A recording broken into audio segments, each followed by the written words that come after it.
اللہ تعالیٰ نے اس دنیا کو آزمائش کی جگہ بنایا ہے. مختلف انداز سے، مختلف حالات سے اللہ تعالیٰ ہمیں گزروا کر ہمیں آزماتے ہیں. ان ساری آزمائشوں کا مقصود کیا ہے؟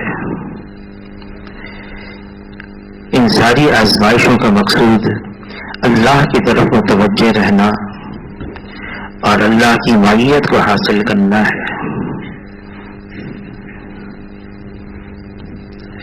ایمان والے پر تو آزمائشیں آئیں گی، ضرور آئیں گی. اللہ تعالیٰ کلام پاک میں فرماتے ہیں جس کا مفہوم ہے ہم تمہیں آزمائیں گے اور ضرور آزمائیں گے. کبھی خوف سے، کبھی بھوک سے، کبھی مال کے نقصان سے، کبھی جان کے نقصان سے، کبھی پھلوں کے نقصان سے. اور پھر اللہ یہ بھی فرماتے ہیں خوشخبری سنا دو صبر کرنے والوں کو، اور یہ جو کہتے ہیں انا للہ و انا الیہ راجعون، ہم تو اللہ کی طرف سے ہیں اور اللہ ہی کی طرف لوٹ کر جانے والے ہیں. سب سے زیادہ آزمائشیں، ابتلا، مشقتیں سب سے زیادہ انبیاء علیہ السلام پر آئی ہیں، اور جو جتنا ان کے قریب ہوگا اس پر آزمائشیں آتی چلی جائیں گی. فرمایا جو اللہ اور اللہ کے رسول سے محبت رکھتا ہے وہ مصائب کے لیے ایسے تیار ہو جائے جیسے ڈھلان پہ سے پانی آتا ہے. حضور صلی اللہ علیہ وسلم نے فجر کی نماز پڑھائی.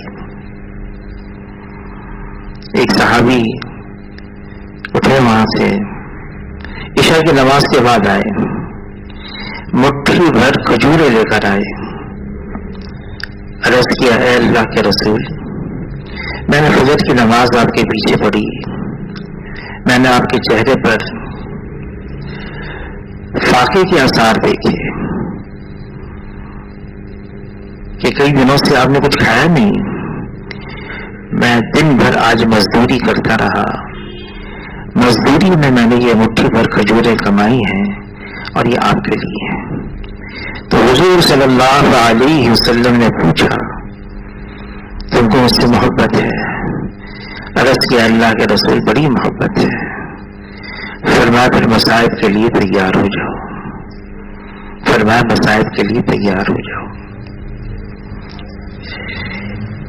یہ مسائل، یہ مشکلات، یہ حالات امام سلیمان دارانی رحمۃ اللہ علیہ فرماتے ہیں کہ ایک موقع پر موسیٰ علیہ السلام نے جنگل میں ایک بہت اہل اللہ بڑے بزرگ تھے، دیکھا کہ وہ ان کے بدن کو درندوں نے چیرا ہوا ہے، پھاڑا ہوا ہے، بدن کے ٹکڑے ہو گئے ہیں. پہچان لیا ان کو. اللہ سے ہم کلام ہوئے یا اللہ کیا ماجرا ہے. تو اللہ نے یہ بات پہنچائی موسیٰ علیہ السلام کو. میرے یہاں اس کا ایسا اونچا مقام، اتنا اونچا درجہ، یہ عمل کرتے کرتے اس درجے تک نہیں پہنچ سکتا تھا، تو میں نے اس کو اس میں مبتلا کیا اور اس کو اس مقام پر پہنچا دیا. ایک بزرگ گزرے ہیں بھائی واصف منظور صاحب. آخر میں ان کو بیماری ہو گئی تھی، کینسر ہو گیا تھا پروسٹیٹ کا، دودھ کا. پھر وہ تقریباً بدن کی ہر ہڈی میں پہنچ گیا. آخر میں ان کو بڑی تکلیف ہوتی تھی. جب وہ کسی پسلی کے اندر پہنچتا تو اتنا تڑپتے، اتنا بے چین ہو جاتے، اتنا کرب میں آتے، مشکل میں آتے، تڑپتے تھے. پھر جب وہ اپنا گھر کر لیتا اس پسلی کے اندر پھر اطمینان ہو جاتا، درد تکلیف دور ہو جاتی ہے. لیکن جب تکلیف کی حالت ہوتی تو بہت بے چین ہوتے، بہت تڑپتے. ایمان کا ایک حصہ ہے. ہمیشہ اللہ سے عافیت مانگنی چاہیے, خیریت مانگنی چاہیے, سہولت مانگنی چاہیے, سلامتی مانگنی چاہیے. ایمان کے بعد یہ بہت بڑی دولت ہے, لیکن یہ ایمان کا ایک حصہ ہے. ایک بزرگ گزرے ہیں مولانا اسلم صاحب رحمۃ اللہ علیہ, انہوں نے ایک واقعہ سنا ہے, قصہ سنا ہے,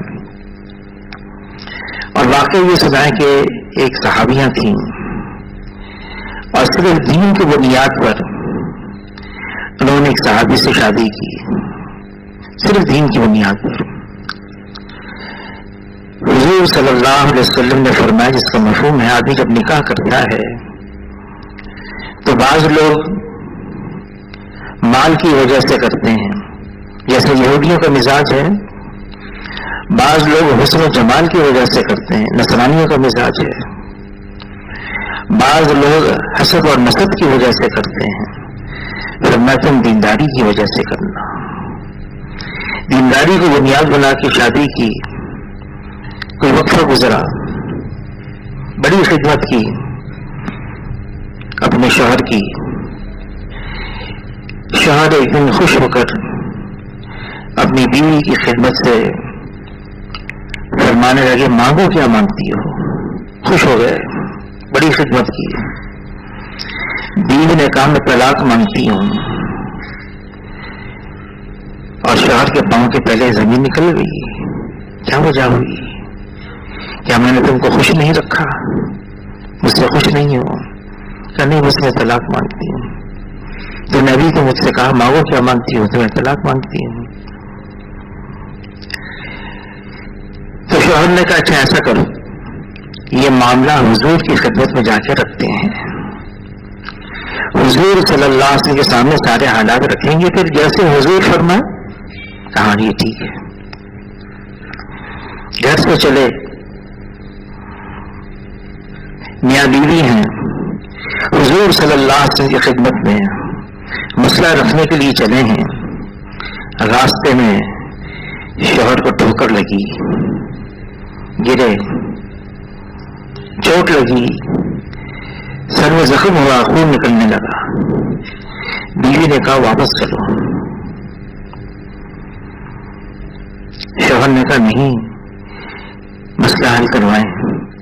کہا نہیں واپس چلو. کہا کوئی بات نہیں, تھوڑا سا خون ہے, تھم جائے گا, ختم ہو جائے گا, مسئلہ تو حل کروائیں. کہا مسئلہ حل ہو گیا. کہا کیسے حل ہوا؟ تو بیوی کہنے لگی ایک عرصے سے میں تمہاری خدمت میں ہوں, تمہاری بیوی بن کے رہ رہی ہوں, تمہارے سر میں تو درد بھی نہیں ہوا کبھی, تم پر کوئی تکلیف نہ آئی. مجھے یہ خیال ہونے لگا کہ تم منافق تو نہیں ہو, لیکن حضور سے کے تک پہنچنے سے پہلے اللہ نے یہ بات بتا دی کہ نہیں تم ایمان والے ہو. چلو مسئلہ حل ہو گیا. اللہ سے ہمیشہ عافیت مانگنی چاہیے, لیکن مشکلات آئیں گی اس دنیا میں, مزاج کے خلاف, طبیعت کے خلاف. صحابی فرماتے ہیں ہم نے خیروں کی خیر کو ناگواری میں پایا ہے, ہم نے خیروں کی خیر کو ناگواری میں پایا ہے. وہ خیر کیا ہے جو ناگواری کے ساتھ ہے؟ مولانا الیاس صاحب رحمۃ اللہ علیہ کے ملفوظات میں ہے, پھسوڑے آتے ہیں, اٹکاوے آتے ہیں جہش کے دہانے کھلوانے کے لیے. اللہ دینا چاہتے ہیں, اللہ کے دینے کا یہی انداز ہے, تھوڑی سی مشکل, تھوڑی سی مشقت, تھوڑی سی تکلیف, تھوڑی سی ناگواری, تھوڑی سی آزمائش آتی ہے, لیکن اس کے بعد پھر کیا ہے؟ وہ بعد میں کیا ہے؟ ایک صحابیاں حضور صلی اللہ علیہ وسلم کی خدمت میں آئی, حبشن تھی, رنگ کالا تھا اس کا. عرض کیا ہے اللہ کے رسول, میں آپ سے دعا کروانے آئی ہوں, مجھے مرغی کا دورہ آتا ہے, اور میں عورت ذات ہوں، صدر بھی کھل جاتا ہے.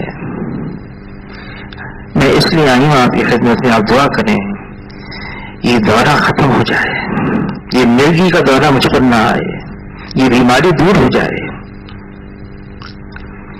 حضور صلی اللہ علیہ وسلم نے فرمایا جس کا مفہوم ہے میں دعا مانگ سکتا ہوں اور میں مانگوں گا تو قبول بھی ہو جائے گی، لیکن میں تم سے ایک بات کرتا ہوں، میں دعا مانگوں اور تمہاری یہ بیماری دور ہو جائے، یا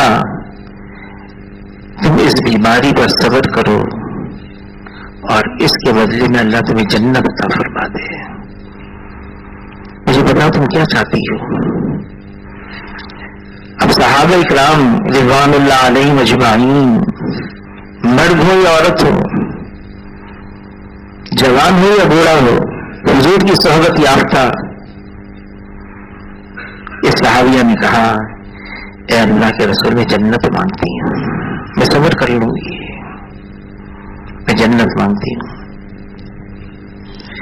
پھر کہا اے اللہ کے رسول بس اتنی دعا تو مانگ لیں، میں عورت ذات ہوں، جب دورہ آئے تو میرا صدر نہ کھلے. حضور صلی اللہ علیہ وسلم نے فرمایا جس کا مفہوم ہے ہاں یہ دعا مانگ لیتا ہوں.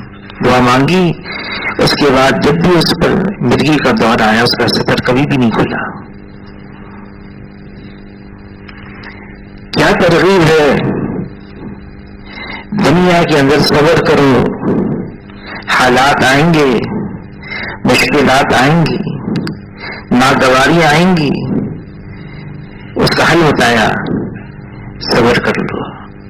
بس تیرے صابرین خوشخبری دو ان کو، اللہ فرما رہے ہیں یہ تو آخرت میں جنت ملے گی، دنیا میں کیا ملے گا؟ اللہ تعالیٰ فرمایا ان اللہ مع الصابرین، میں ساتھ ہو جاؤں گا. جس کو اللہ مل جائے، جس کے ساتھ اللہ ہو جائے، اس کو کس بات کا غم ہے؟ پھر فرمایا جس نے اللہ کو پا لیا اس نے سب کچھ پا لیا، اور جس نے اللہ کو کھو دیا اس نے سب کچھ کھو دیا. اللہ مل گئے، یہ کائنات اللہ کی ہے، اس کو اللہ نے بنایا ہے، پھر اس کا نظام بھی اللہ چلا رہے ہیں. یہاں جو کچھ ہے اللہ کی طرف سے ہے. جتنی مخلوقات ہیں جن کو اللہ نے بنایا ہے سب پر اللہ کا کلی اختیار اور کامل تصرف ہے، ساری مخلوقات پر. اس دنیا میں ایک پتا بھی اللہ کے حکم کے بغیر ہل نہیں سکتا ہے. جو کچھ ہے اللہ کی طرف سے ہے. ہمیں کہا گیا ہے صبر کرو. انسان کی طبیعت میں اللہ نے ایک بات رکھی ہے، وہ بات کیا ہے؟ ناگواری آتی ہے، مشکل آتی ہے،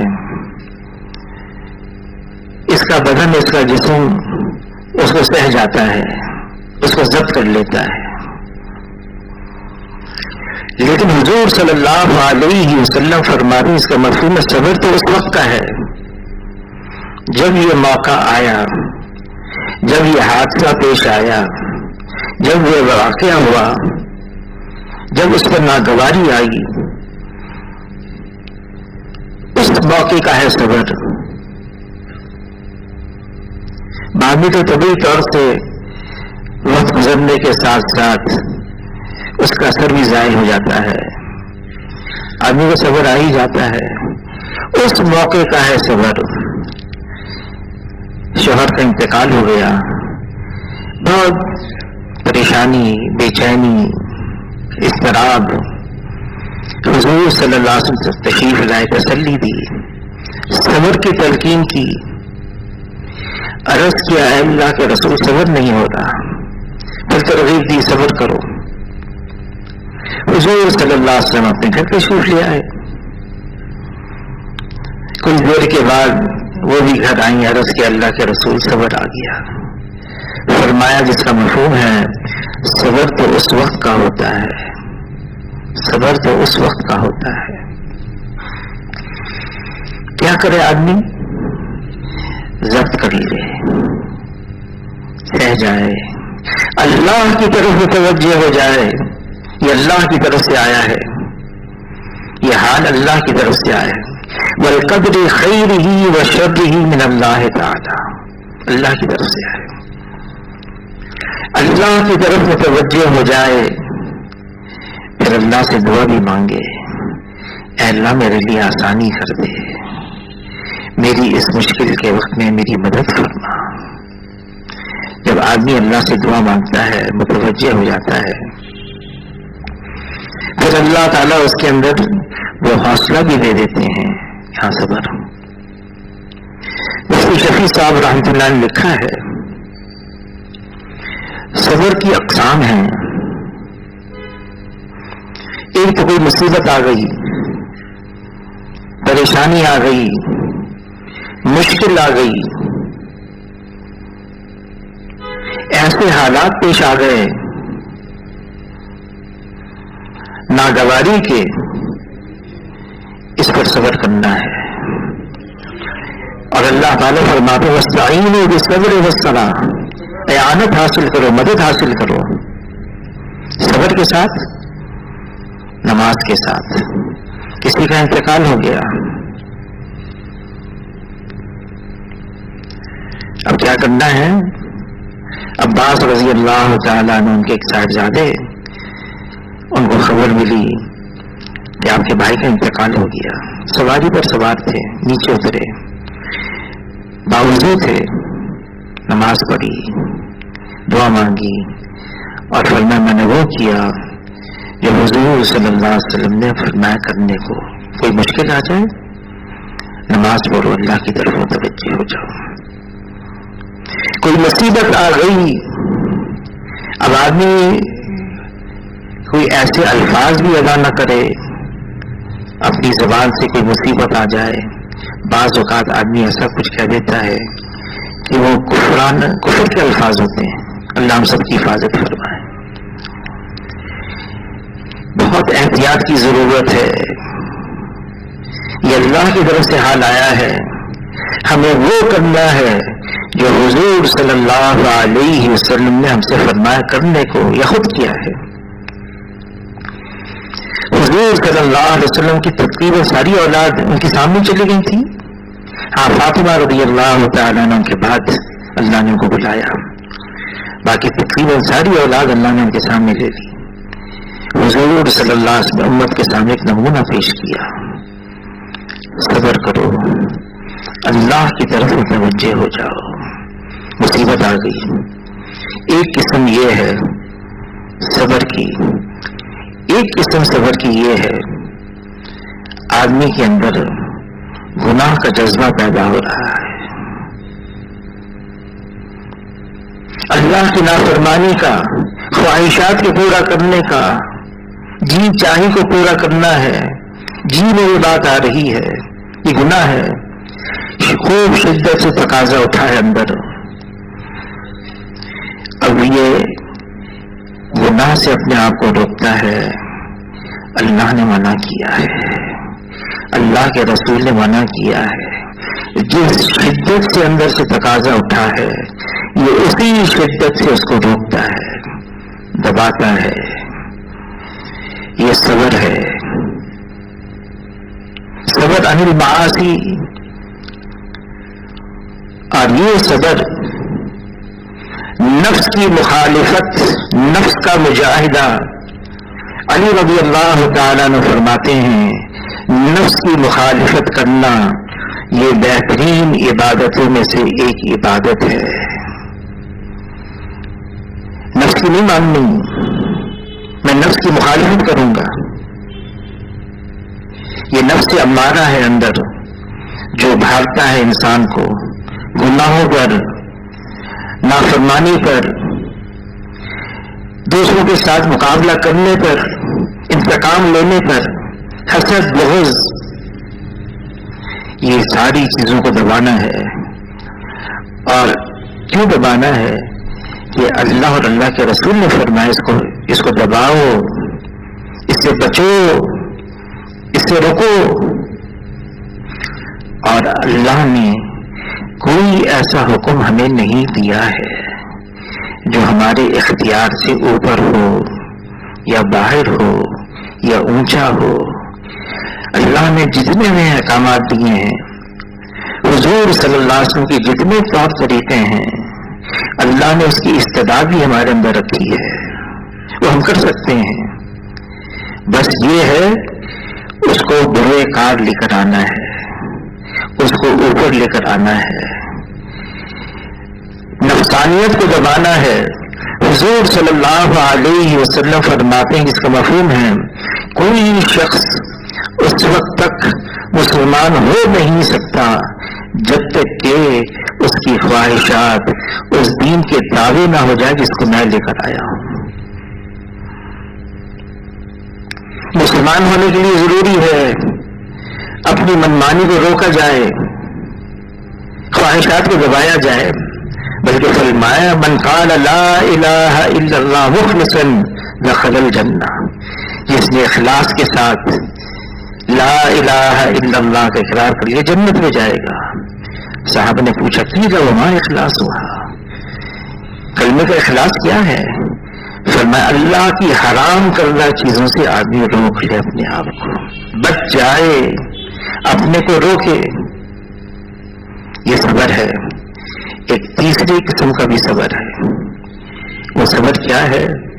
فرمایا اطاعت، اللہ کی فرما برداری، حضور صلی اللہ علیہ وسلم کے طور طریقے، ان کو اپنانا، ان کو اختیار کرنا، ان میں بھی آدمی کی طبیعت پر بوجھ ہوتا ہے، بار ہوتا ہے۔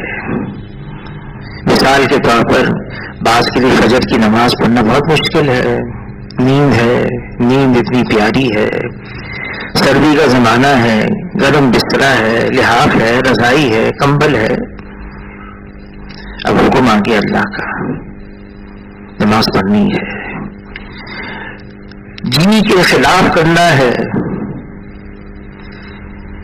اللہ کے حکم کو پورا کرنا ہے، جانا ہے۔ فجر کی نماز مولانا یوسف بن نوری صاحب رحمۃ اللہ علیہ جب یہاں پر آ گئے مدرسے کے اندر، تو یہاں تو پہلے چٹیل میدان تھا، اور پہلے حب سے انہوں نے وہاں بوریاں لگائی تھی، بانس لگائے تھے، لوگوں کے لیے بیت الخلا کا انتظام کیا تھا۔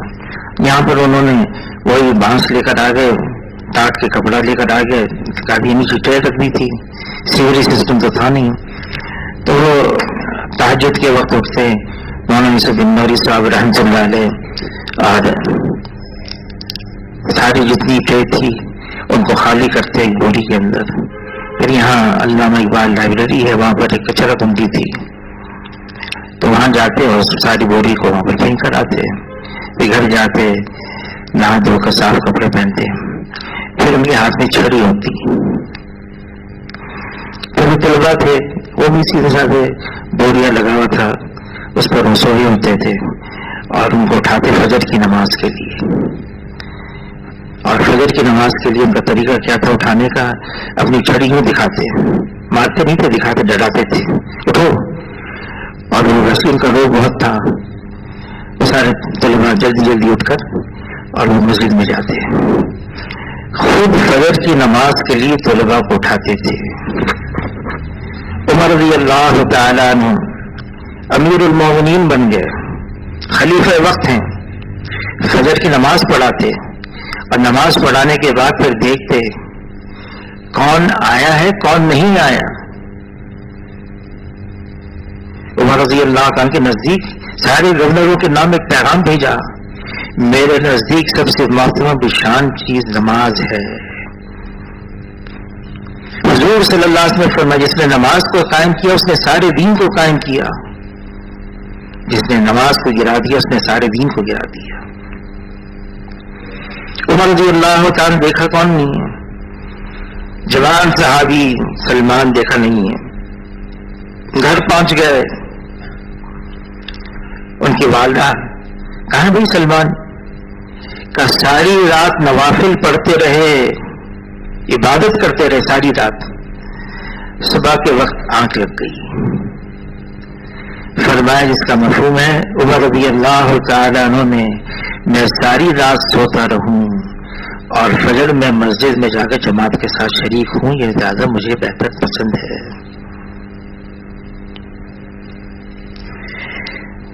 نماز کے لیے آدمی اپنے آپ کو نکالے اٹھائے، اب ظہر کا وقت ہے، خوب کاروبار کا وقت ہے، عصر کا وقت ہے، کاروبار بہت تیزی پر ہے، کیسے چھوڑوں میں؟ بیت اللہ کے اندر طواف کر رہا ہے، 3 چکر ہو گئے، 4 چکر ہو گئے، اقامت ہو گئی، اب حکم یہ ہے اپنے طواف کے چکر چھوڑو اور نماز میں شریک ہو جاؤ۔ طواف تو صرف بیت اللہ میں ہوتا ہے، طواف چھوڑنے کا حکم ہے نماز کے لیے۔ جماعت کھڑی ہو گئی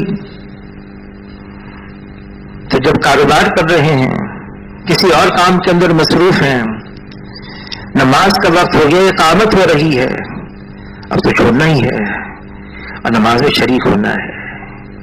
یہ جو نفس پر بار ہوتا ہے، نفس پر بوجھ آتا ہے، وہ کرتا ہے نفس کی مخالفت، یہ طاعت پر صبر ہے، معصیت پر، اس کو دبانے پر، اطاعت پر طبیعت نہیں چاہ رہی ہے پھر بھی کر رہا ہے۔ پھر حضور صلی اللہ علیہ وسلم کی اتباع میں آدمی زندگی گزارے، ماحول معاشرہ ایسا نہیں ہے، پھر بھی آدمی کرتا ہے۔ وہاں پر کینیڈا کے اندر سین فرانسسکو میں مدینہ منورہ کا ایک طالب علم تھا، اب تو خیر وہ انجینئر بن گیا، بڑی عمر ہو گئی ان کی، تو اس وقت طالب علم تھے، پڑھ رہے تھے، تو وہ ایسا لباس پہن کے جاتے تھے، سر پہ امامہ بھی ہے، چہرے پہ داڑھی بھی ہے، اپنا وہ لمبا جو ابو کا لباس ہوتا ہے اس میں۔ تو وہاں پر گشت کرتے کرتے ایک نے کہا کہ آپ اس لباس میں ہیں یہاں پر، آپ کو شرم تو آتی ہوگی سارے دوسرے لباس میں۔ تو اس نے کہا وہ سامنے وہ آدھا لباس پہنا ہوا ہے، اس کو شرم نہیں آ رہی، میں تو سنت کے لباس میں، تم مجھ سے پوچھ رہے ہو اور کہہ رہے ہو کہ تم کو شرم نہیں آ رہی۔ یہ تو فخر کی بات ہے،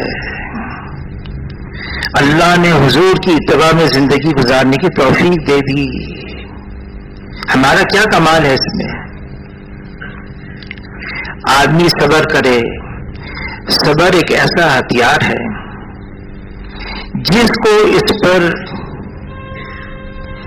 قدرت مل گئی اللہ کی طرف سے، یہ ہنر آ گیا، ناگواری پر، نفس کی مخالفت پر اس کو صبر کرنا آ گیا، اب دنیا کی کوئی طاقت اس کو شکست نہیں دے سکتی، جیت ہی جیت ہے اس کی،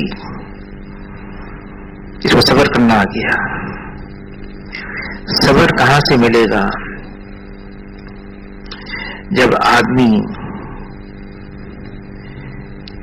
دنیا کی بے حیثیت ہونا اس کے سامنے ہوگا، دنیا کی کیا قیمت ہے، دنیا کی کیا حیثیت ہے، دنیا کی زندگی چاہے جتنی ہو جائے آخر اس کا اختتام ہے، جانا ہے۔ ابو دردہ رضی اللہ تعالیٰ عنہ کی ایک عادت تھی، جنازہ دیکھتے تو یوں کہتے یہ جانے پہلے جانے والے ہیں، پیچھے آنے والے ہیں، یوں کہتے یہ پہلے جانے والے ہیں، پیچھے آنے والے ہیں، یہ پہلے جانے والے ہیں، پیچھے آنے والے ہیں۔ ایک جنازے پر کسی نے ان سے پوچھا یہ کس کا جنازہ ہے؟ کہ تمہارا جنازہ ہے۔ پھر کیا اگر تمہیں برا لگے تو یہ میرا جنازہ ہے۔ اس وقت یہ یاد کرو کہ مجھے بھی مرنا ہے۔ جب آدمی کے اندر یہ بات آتی ہے دنیا کی زندگی کا تو اختتام ہے، جانا ہے، یہاں کی ہر چیز چھوٹنے والی ہے، ہر چیز، اگر مشقت ہے یہ بھی ختم ہو جائے گی، اگر تکالیف ہیں دنیا کی یہ بھی ختم ہو جائیں گی۔ حضور صلی اللہ علیہ وسلم نے انصار مدینہ سے فرمایا کہ دیکھو ایک وقت آئے گا دنیاوی اعتبار سے تمہیں پیچھے رکھا جائے گا، دنیاوی اعتبار سے تمہیں پیچھے رکھا جائے گا، مطالبہ مت کرنا، صبر کرنا، صبر۔ پھر یوں فرمایا، پھر حشر کے میدان میں حوض کوثر پر آ کر مجھ سے مل لینا، تمہارے اس صبر کا بدلہ میں دلوا دوں گا۔ بعض نے بڑی مشقتیں اٹھائیں دنیا کے اندر۔ عمار ابن یاسر رضی اللہ تعالیٰ عنہ، ان کے والدین کو شہید کر دیا گیا، ان کو بڑی مشقت میں ڈالا، تکلیفیں پہنچائی گئی، کس کے لیے؟ ایمان کی وجہ سے۔ حضور صلی اللہ علیہ وسلم کا ایک دفعہ گزر ہوا، ان پر بڑے گرمبار مصیبت کے ٹوٹے ہوئے تھے، فرمایا صبر کرو، صبر کرو، صبرن یا آل یاسر، میں تم سے وعدہ کرتا ہوں جنت کا، میں تم سے وعدہ کرتا ہوں جنت کا۔ پھر مدینہ منورہ سے، پہلے اس کا نام یثرب تھا، جب بنا میں آئے 72 لوگ، اور انہوں نے کہا اے اللہ کے رسول، ہم آپ کو اپنے ساتھ لے کے جائیں گے، ہم آپ کی حفاظت کریں گے، ہم آپ کی بات کو سنیں گے، لیکن اس کے بدلے میں ملے گا کیا ہمیں؟ حضور صلی اللہ علیہ وسلم نے فرمایا، جس کا مفہوم ہے اس کے بدلے تمہیں جنت ملے گی، دنیا کا کوئی وعدہ نہیں کیا، اس کے بدلے تمہیں جنت ملے گی۔ لیکن صبر کرنے پر جب دنیا میں اللہ مل گئے تو پھر ہم کس بات کا ہے؟ اللہ کے نام کے بغیر کوئی کام پورا نہیں، اور اللہ کی مدد کے بغیر کوئی کام آسان نہیں، اور اللہ کی اطاعت کے بغیر زندگی خوشگوار نہیں ہے، اور اللہ کے ذکر کے بغیر دلوں کو اطمینان نہیں ہے، اور اللہ کی حفاظت کے بغیر کوئی پناہ گاہ نہیں ہے۔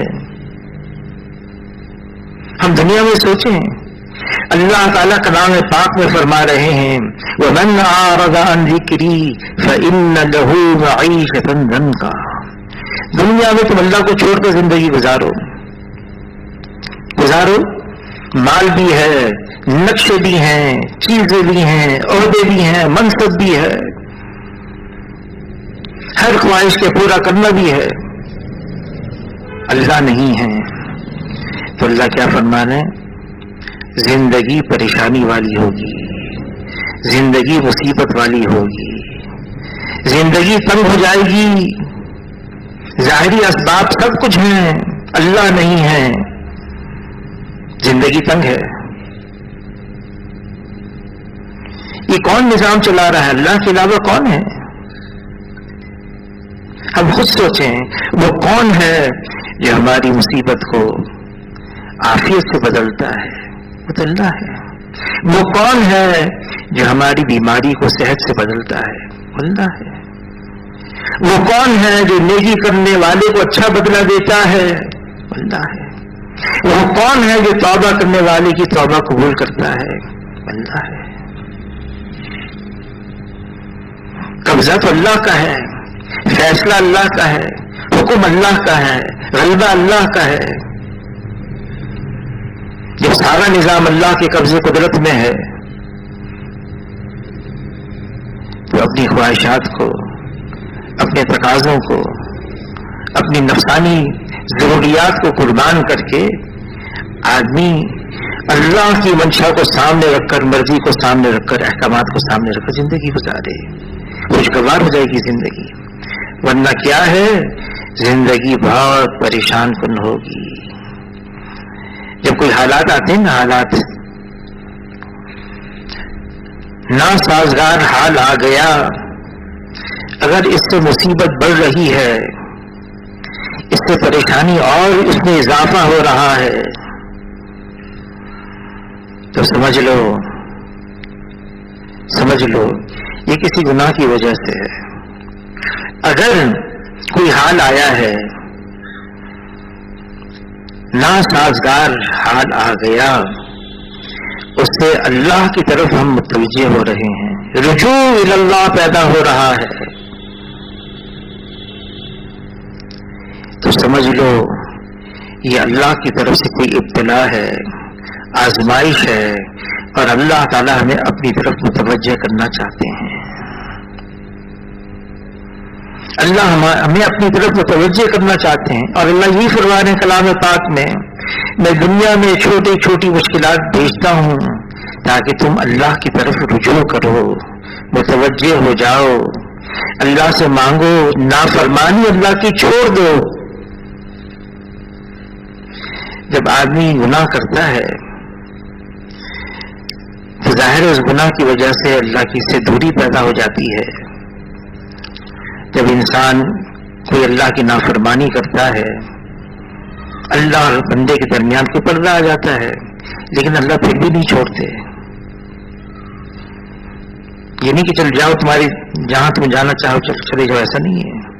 اللہ تعالیٰ پھر کیا کرتے ہیں؟ اپنے بندے کو توبہ کی توفیق دیتے ہیں،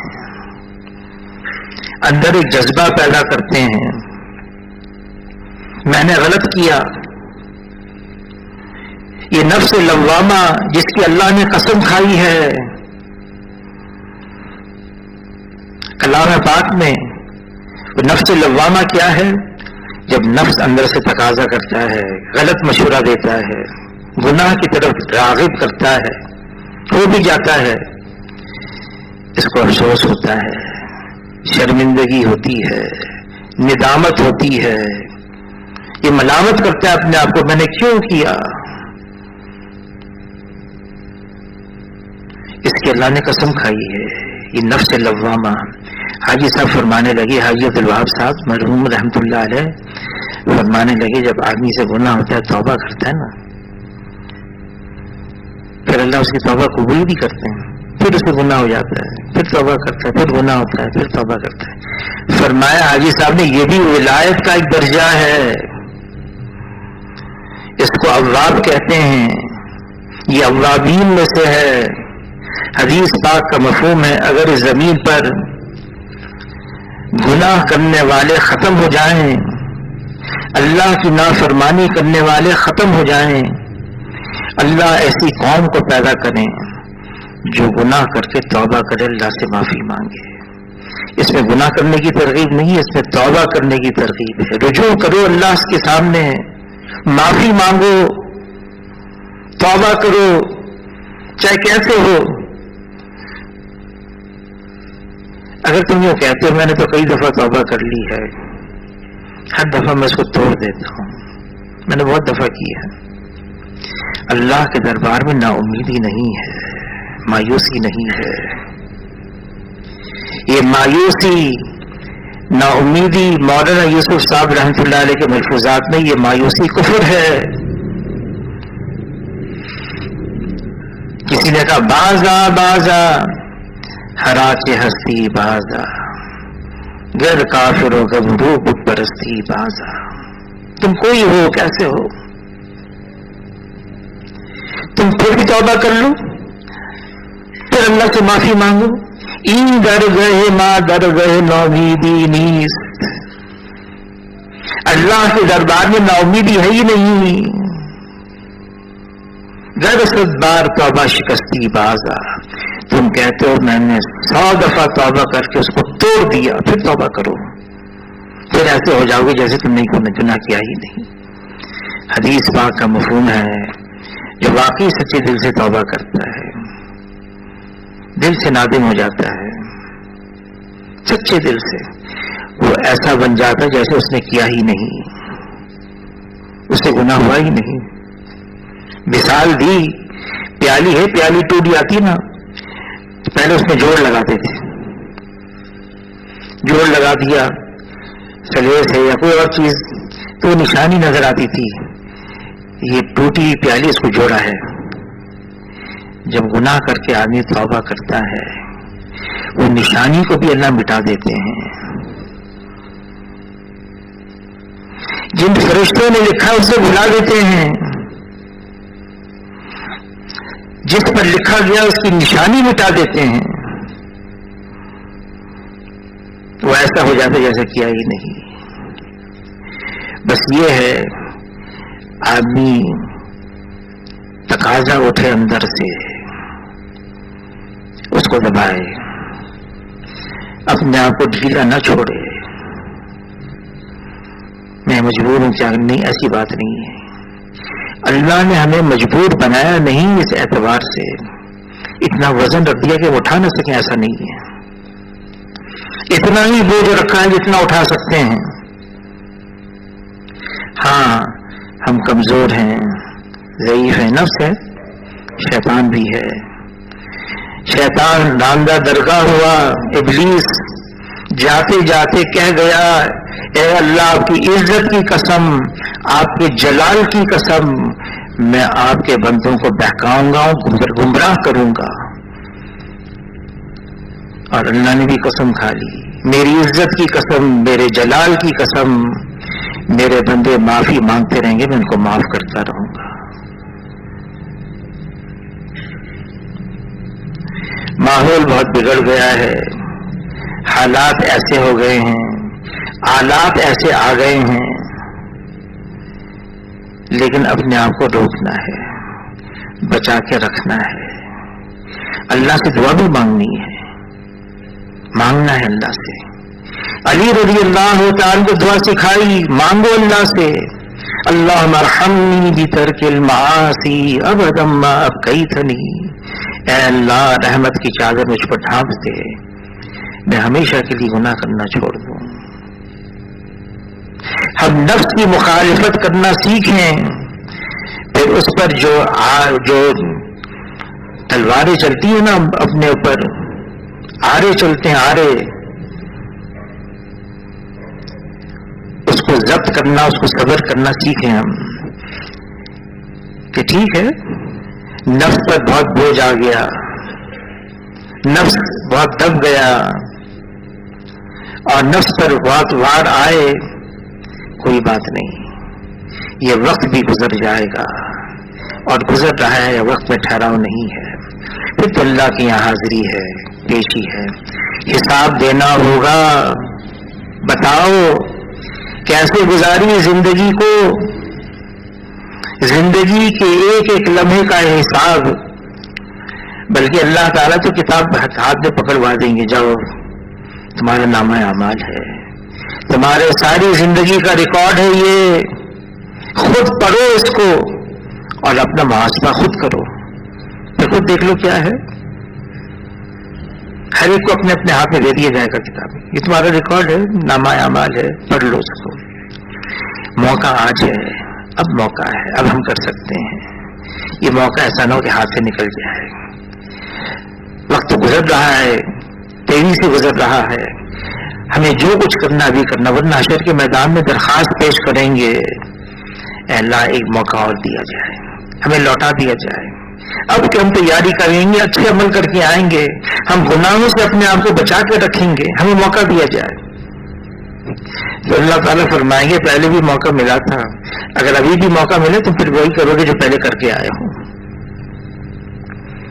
اور ان سے فرشتے پوچھیں گے کیوں تم جب دنیا سے آئے ہو تم نے کیوں نہیں اپنے آپ کو بچا کے رکھا؟ تو یوں کہیں گے انا موقنون، یقین والے ابھی بنے ہیں۔ سنتے تھے دنیا میں جہنم ہے، ہاں، اور اس کی آگ ہے، اللہ کا عذاب ہے، سنتے تھے، یقین نہیں تھا۔ آج موقع ہے ہمارے پاس، اللہ تعالیٰ ہم سب کو قبول فرما لے۔ دعائیں مانگے اپنے لیے بھی، اپنے ساتھیوں کے لیے بھی، اللہ تعالیٰ ہم سب کے لیے آسانی فرمائے۔ آئندہ انشاءاللہ اجتماع ہے، کراچی کا اجتماع میں ہوں گے انشاءاللہ، پھر اجتماع کے بعد جو جمعہ آئے گا اس میں بھی ملاقات ہوگی انشاءاللہ۔